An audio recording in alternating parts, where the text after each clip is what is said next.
محترم حضرات، معزز سامعین کرام، پچھلے جمعے میں آپ حضرات کے سامنے ایک حدیث بیان کی گئی تھی جس میں نبی کریم صلی اللہ علیہ وسلم نے ارشاد فرمایا کہ جب 5 عیب تمہارے اندر پیدا ہو جائیں گے تو اللہ تبارک و تعالیٰ کی طرف سے 5 عذابات بھی نازل ہوں گے۔ ان میں سے 2 کا بیان آپ حضرات کے سامنے آ چکا۔ پہلی چیز تھی بے حیائی۔ جب بے حیائی پھیلے گی تو ایسی بیماریاں اللہ تبارک و تعالیٰ بھیجیں گے کہ جن کا نام و نشان اب سے پہلے موجود نہیں تھا۔ دوسری چیز تھی ناپ تول میں کمی۔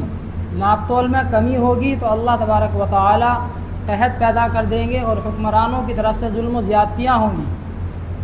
ان کے اوپر تفصیلی بیان آپ حضرات کے سامنے آ چکا۔ تیسری چیز ہے زکوٰۃ نہ دینا۔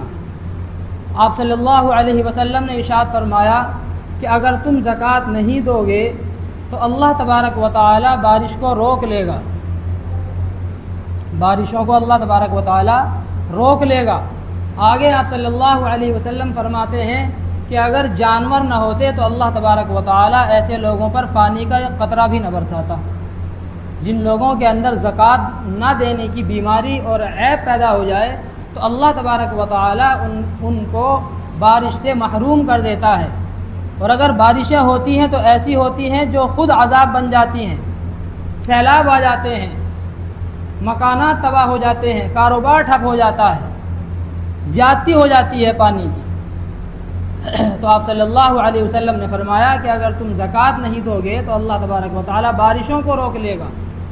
زکوٰۃ دینا، اگر کوئی آدمی زکوٰۃ دیتا ہے تو یہ کسی پر احسان نہیں ہے، غریبوں پر، مسکینوں پر، محتاجوں پر یہ کوئی احسان نہیں ہے، بلکہ یہ تو اللہ تبارک و تعالیٰ کی طرف سے فرض ہے۔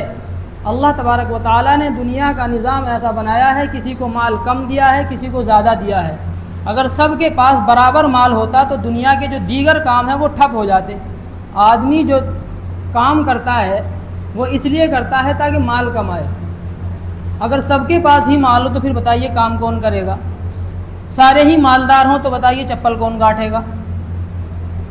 راج معمار کا کام کون کرے گا؟ سارے ہی مالدار ہیں۔ ہر آدمی چاہتا ہے کہ میں سکون سے بیٹھا رہوں، میں کچھ کام نہ کروں، اے سی کے اندر بیٹھا رہوں، ہاتھ پیر نہ ہلاؤں، بس میرے سارے کام دوسرے کرتے رہیں۔ تو اللہ تبارک و تعالیٰ نے دنیا کا جو نظام بنایا وہ اس طریقے سے بنایا کہ بعض کو مال دیا اور بعض کو مال نہیں دیا۔ جن لوگوں کے پاس مال ہے وہ محتاج ہیں ان غریبوں کے کہ وہ ان سے اپنا کام کرائیں، اس لیے کہ وہ تو ہاتھ پیر اپنے ہلائیں گے نہیں، اور جن کے پاس مال نہیں ہے وہ مال کمانے کے لیے مالداروں کے محتاج ہیں۔ بہرحال اللہ تبارک و تعالیٰ نے جن کو مال دیا ہے ان کے اوپر لازم کیا ہے کہ اپنے مالوں میں سے زکوٰۃ کو نکالیں، اور وہ بھی سال میں صرف 1 مرتبہ۔ قرآن کریم کے اندر اللہ تبارک و تعالیٰ نے فرمایا کہ جو لوگ زکوٰۃ نہیں دیتے اپنے مالوں کی اور مال کو جمع کر کے رکھتے ہیں تو قیامت کے دن یہی مال ان کے لیے وبال ہوگا۔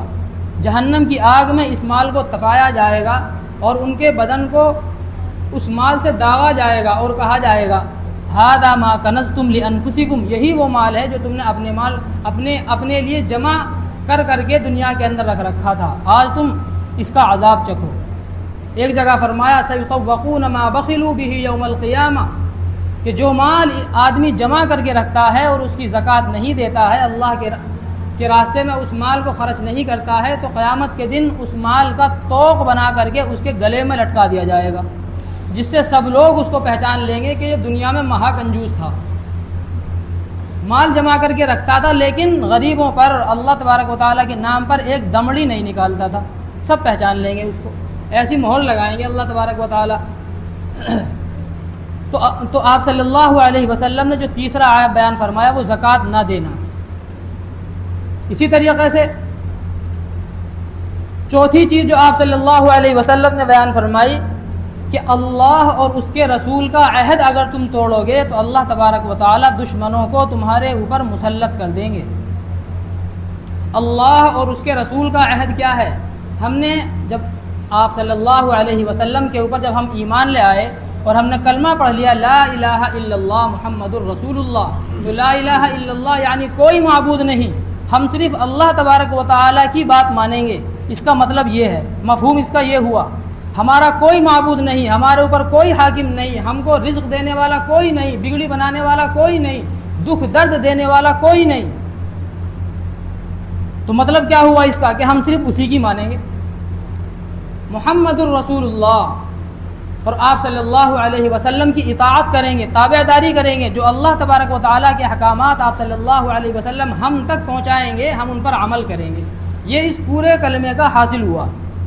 تو یہ گویا کہ ہم نے عہد کر لیا اللہ تبارک و تعالیٰ سے کہ ہم آپ کی بات مانیں گے، لیکن ہم ذرا اپنے گریبان میں جھانک کر کے دیکھیں کہ ہم اللہ تبارک و تعالیٰ کے عہد کو کتنا مان رہے ہیں اور کتنا پورا کر رہے ہیں۔ تو جب اللہ تبارک و تعالیٰ کے عہد کو توڑا جائے گا تو آپ صلی اللہ علیہ وسلم فرماتے ہیں کہ دشمنوں کو مسلط کر دیا جائے گا، اور اسی حدیث میں ہے کہ وہ تم سے وہ چیزیں لے لیں گے جو تمہارے پاس ہوں گی۔ اب وہ چیز چاہے کچھ بھی ہو، مال و دولت ہو، ایمان ہو، عزت ہو، آبرو ہو، غیرت ہو، کچھ بھی ہو، وہ تم سے لے لیں گے۔ آج دیکھیے ہمارے مکانوں پر بلڈوزر چلائے جا رہے ہیں، ہماری مسجدوں کو توڑا جا رہا ہے، مدرسوں کو سیل کیا جا رہا ہے، ہمارے ایمان کے اوپر ڈاکے ڈالے جا رہے ہیں، ارتداد کی ایک لہر چل رہی ہے۔ تو جو ہمارے پاس تھا وہ سب دشمن لے رہے ہیں۔ وجہ کیا ہے؟ اللہ اور اس کے رسول کے عہد کو توڑنا۔ آپ حضرات سے ایک بات بار بار کہی گئی کہ بھائی جمعے کے دن اذان ہوتے ہی فوراً آدمی کی کوشش یہ ہونی چاہیے کہ مسجد کے اندر آئے۔ قرآن کے اندر اللہ تبارک و تعالی نے فرمایا یا ایھا الذین آمنوا اذا نودی للصلاۃ من یوم الجمعۃ فاسعوا الی ذکر اللہ وذروا البیع۔ اے ایمان والو، جب تم کو نماز جمعہ کے لیے آواز دی جائے، اذان دی جائے، فاسعوا الی ذکر اللہ، تو اللہ کے ذکر کی طرف تم لوگ دوڑ پڑو، کوشش کرو، مسجد میں جاؤ، نماز پڑھو۔ وذروا البیع، خرید و فروخت اور دنیا کے دوسرے کاموں کو چھوڑ دو۔ علماء نے لکھا ہے کہ اذان کے بعد میں کوئی دنیاوی کام کرنا ناجائز ہے۔ اذان کی ہم نے آواز سن لی جمعے کے دن، اور اپنا جو ہے گھر کے اندر بیٹھے ہوئے ہیں، بار بار گھنٹہ دیکھ رہے ہیں، ابھی تو جب 5 منٹ رہ جائیں گی، 10 منٹ رہ جائیں گی، تب چلیں گے مسجد میں، یہ ناجائز ہے۔ یہ اللہ تبارک و تعالیٰ کے عہد کو توڑنے میں یہ بھی شامل ہے، اس لیے کہ جو چیزیں قرآن کریم کے اندر آ گئیں اور ہم ان پر ایمان لے آئے تو گویا کہ ہم نے اللہ سے عہد کر لیا کہ ہم ان کو مانیں گے۔ تو ایک بات آپ حضرات سے بار بار کہی جاتی ہے کہ بھائی جمعے کے دن تھوڑا سویرے آ جائیں تو بات زیادہ سننے کو مل جائے گی، ثواب بھی ملے گا۔ حدیث میں آتا ہے کہ جو سب سے پہلے جمعے کے دن مسجد میں جاتا ہے تو اس کو اتنا ثواب ملتا ہے گویا کہ اس نے ایک ہاتھی کے برابر صدقہ کیا ہو۔ اب ہاتھی کے اندر کتنا وزن ہوتا ہے، اس کے برابر گویا کہ اس نے مال و دولت اللہ تبارک و تعالیٰ کی راہ میں صدقہ کیا ہو۔ پھر جو اس کے بعد آتا ہے اس کو ایک اونٹ کے برابر اللہ کی راہ میں صدقہ کرنے کا ثواب ملتا ہے، اور جو سب سے آخر میں آتا ہے اس کو ایک انڈے کے برابر ملتا ہے۔ اور جو بالکل نماز کھڑی ہو گئی تو پھر بتائیے اس کا کیا حال ہوگا، اس کو کتنا ثواب ملے گا۔ بہرحال جو چوتھی چیز آپ صلی اللہ علیہ وسلم نے بیان فرمائی کہ جب تم اللہ کے اور اس کے رسول کے عہد کو توڑو گے تو اللہ دشمنوں کو تمہارے اوپر مسلط کر دیں گے۔ آج ہم دیکھ لیں خود کہ ہمارا دنیا کے اندر کیا حال ہے۔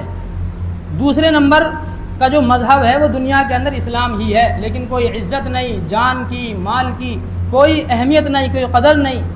جہاں جس کا جو منہ میں آیا اٹھا کر کے کہہ دیا، جہاں جو جس کا منہ میں آیا جو ہے کیا نام ہے ہماری ہر چیز کے اوپر ایکشن لے لیا۔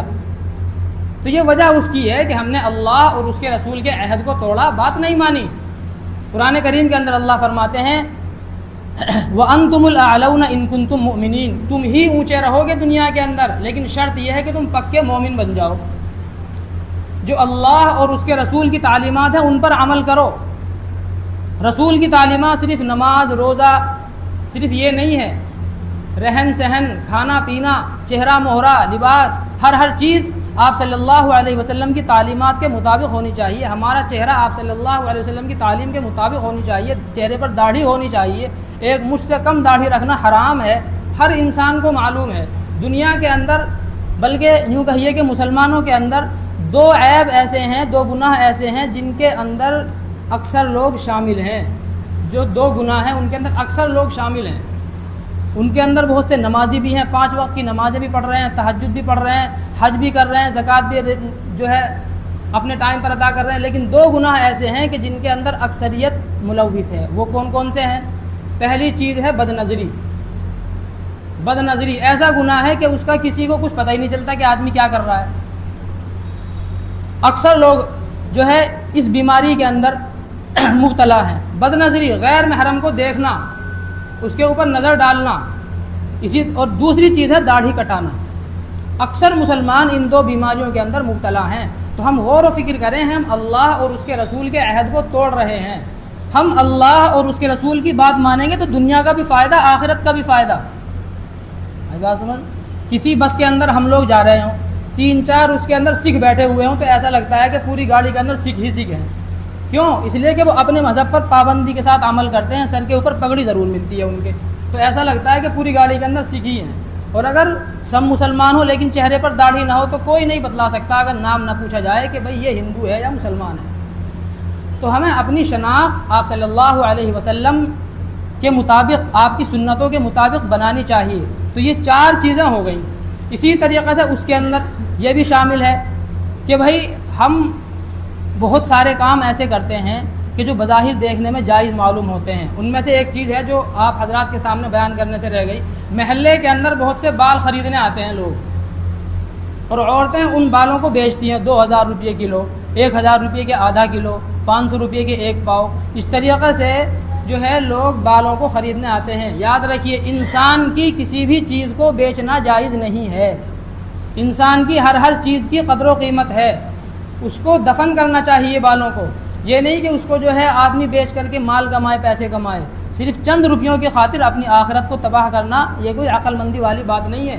اللہ فرماتے ہیں وَمَن يَتَّقِ اللَّهَ يَجْعَل لَّهُ مَخْرَجًا وَيَرْزُقْهُ مِنْ حَيْثُ لَا يَحْتَسِبُ۔ جو اللہ سے ڈر کر کے گناہوں کو چھوڑے گا، حرام کاموں کو چھوڑے گا، کاروبار کے حرام طریقوں کو چھوڑے گا، کمائی کے حرام راستوں کو چھوڑے گا، یجعل لہ مخرجا، تو اللہ تبارک و تعالیٰ اس کے لیے راہیں نکال دے گا رزق کی، ویرزقہ من حیث لا یحتسب، اور اس کو اس طریقے سے رزق دے گا کہ جہاں سے اس کو گمان بھی نہیں ہوگا کہ اس طرح اس آدمی کے پاس میں اللہ تبارک و تعالیٰ رزق پہنچائیں گے۔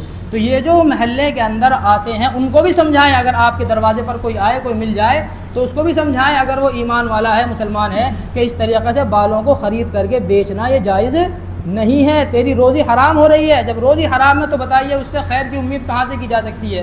جو حرام مال انسان کے بدن کو لگے گا تو اس سے خیر کی امید کی جا سکتی ہے؟ نہیں کی جا سکتی۔ اللہ تبارک و تعالی ہم سب کو عمل کرنے کی توفیق عطا فرمائے۔ وآخر دعوانا الحمدللہ رب العالمین۔